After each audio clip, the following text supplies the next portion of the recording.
Hello guys. तो कैसे हो आप लोग? आई होप आप सभी अच्छे होंगे और अपने एग्जाम्स की अच्छी तरह से प्रिपरेशन कर रहे होंगे। जो कि जिस तरह से हमारे ये आरआरबी लोगों के लिए, जिसमें हम यूथ इंडियन टाइम्स वाली जो कंपटीशंस वाली जो बुक है आपकी आरआरबी लोगों के लिए, उसका सॉल्यूशन जो फिजिक्स पार्ट है उसका सॉल्यूशन विद कंसेप्ट करा रहे थे, वो हमारा लेक्चर आगे चलता हुआ अब तक हमने जो आपका चार्ज होता है, चार्ज की जो प्रॉपर्टी होती है, कूलम्ब्स लॉ होता है आपका, और जो पोटेंशियल होता है, विद्युत विभव होता है, विद्युत क्षेत्र होता है, इसके बारे में हमने चर्चा कर ली हुई थी। तो अब हम बात करेंगे आपके करंट के बारे में और करंट की डेफिनेशंस देखेंगे और करंट कितने टाइप्स का होता है इसके बारे में आज हम इस वीडियो के अंदर चर्चा करेंगे। ठीक है, तो प्लीज वीडियो को लाइक कर दें एंड चैनल को सब्सक्राइब कर लें। अब हम स्टार्ट करते हैं करंट के बारे में और करंट की डेफिनेशंस को समझते हैं। ठीक है, तो सबसे पहले बात करेंगे हम धारा। तो धारा की परिभाषा क्या है? सबसे पहले बात करें तो धारा एक अदिश राशि होती है, ध्यान रखना।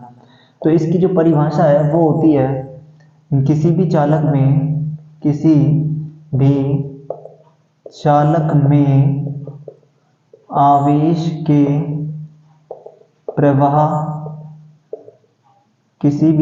में आवेश के प्रवाह की दर को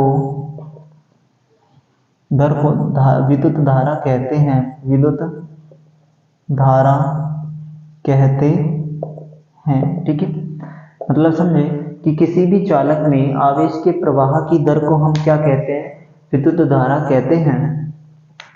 अब इसका फॉर्मूला देखें तो I बराबर होता है Q अपॉन T, मतलब चार्ज पर यूनिट टाइम। तो Q क्या होता है? यहाँ पर हमारा आवेश होता है और T हमारा क्या होता है? टाइम होता है, जो कि समय। ठीक है, ये हो गया हमारे पास समय और ये क्या हो गया? धारा हो गई। ठीक है, अब इसका जो मात्रक की बात करें हम, तो जो हमारा इसका जो मात्रक होगा वो हो जाएगा आपका SI, जो यूनिट होगी वो हो जाएगी इसकी एम्पियर। ठीक है, और जो इसकी CGS यूनिट होगी वो हो जाएगी इसकी कूलम प्रति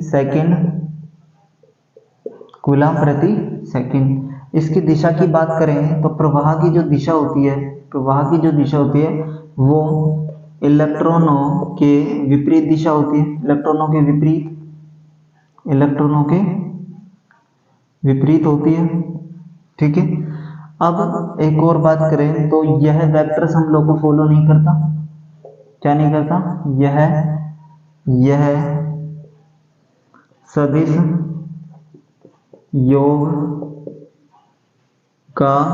सदिश योग के नियम का पालन नहीं करता। अब क्यों नहीं करता? फील करके देखते हैं। तो देखो, क्योंकि आपने देखो अब तक आपने किताबों के अंदर यही सुना होगा कि यह सदिश नियम के योग का पालन नहीं करता धारा, इसीलिए तो अदिश राशि होती है। नियम का पालन नहीं करता, इसलिए यह अदिश राशि है।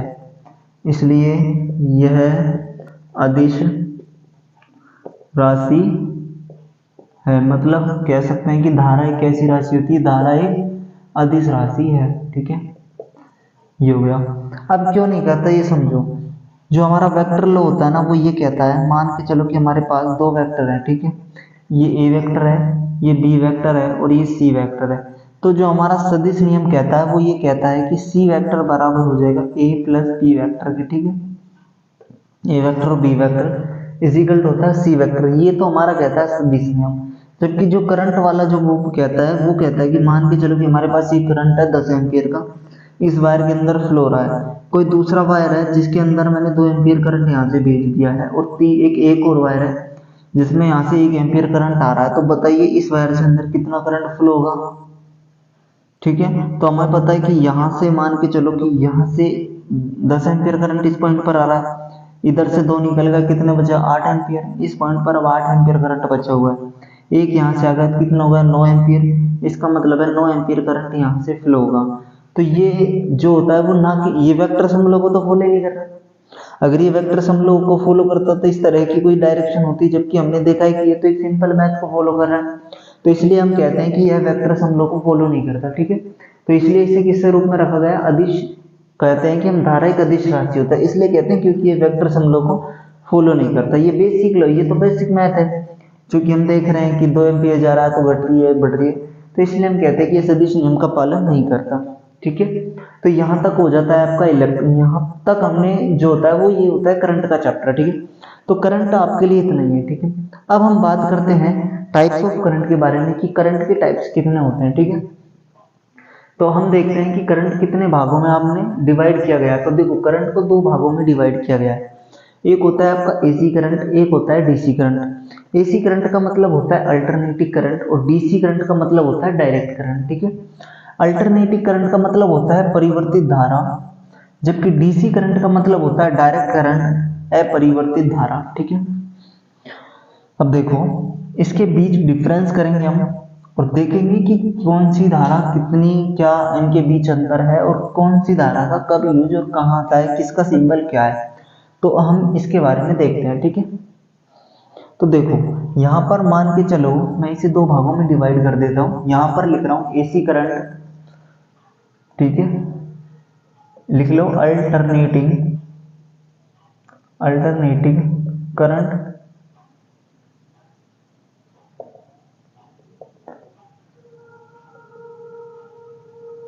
परिवर्तित धारा, और ये लिख दूं मैं डीसी करंट।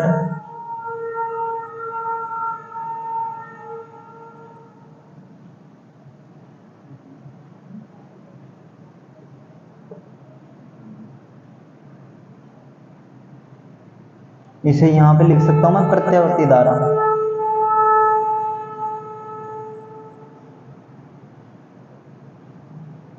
प्रत्यावर्ती धारा, और इसे मैं लिखता हूं दिष्ट धारा।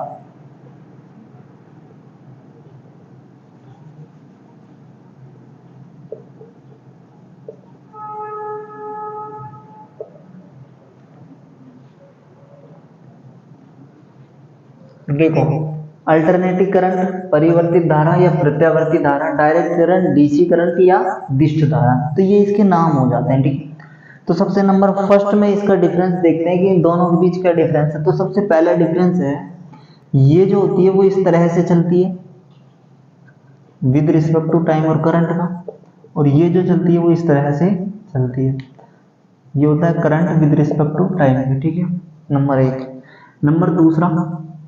नंबर दूसरा ये है कि यह समय के अनुसार बदलती है,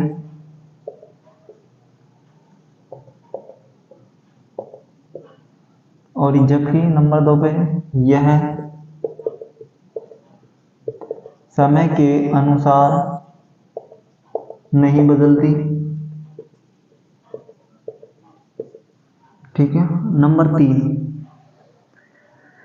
समय के अनुसार बदलती है, इसका मतलब है कि जैसे जैसे समय चेंज होगा तो एक बार ये पॉजिटिव जाएगी, एक बार नेगेटिव, एक बार पॉजिटिव, एक बार नेगेटिव, जबकि ये ऑलवेज पॉजिटिव जाती है डीसी करंट। ठीक है, उसके बाद हम लिखते हैं इसकी जो आवृत्ति होती है वो फिक्स होती है, कितनी होती है, 50 हर्ट्ज होती है, 50 HZ। ठीक है, हर्ट्ज, जबकि इसकी जो आवृत्ति होती है वो 0 होती है, कितनी होती है, 0। ठीक है,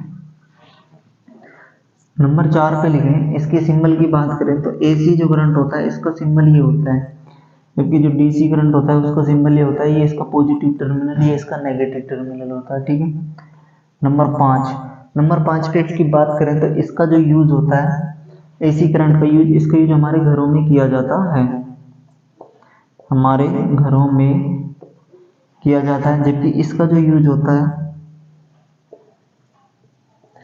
जबकि इसका यूज बैटरियों के अंदर,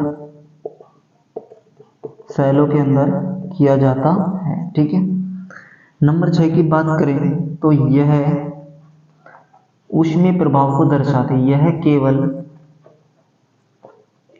ऊष्मीय, यह केवल ऊष्मीय प्रभाव को दर्शाती है, और इसमें बोले तो यह ऊष्मीय एवं चुंबकीय एवं रासायनिक प्रभाव को दर्शाती, ठीक है। अब देखो उदाहरण देख लो इसमें, ये केवल ऊष्मीय प्रभाव को दर्शाती है, तो इसका उदाहरण क्या हो सकता है? इसका उदाहरण हो सकता है आपका बल्ब, प्रेस, तो ये हीटर, तो ये इसके हो सकते हैं। ये क्योंकि हम कहते हैं कि ऊष्मीय प्रभाव को दर्शाती है, तो ये इसके एग्जाम्पल हो जाते हैं।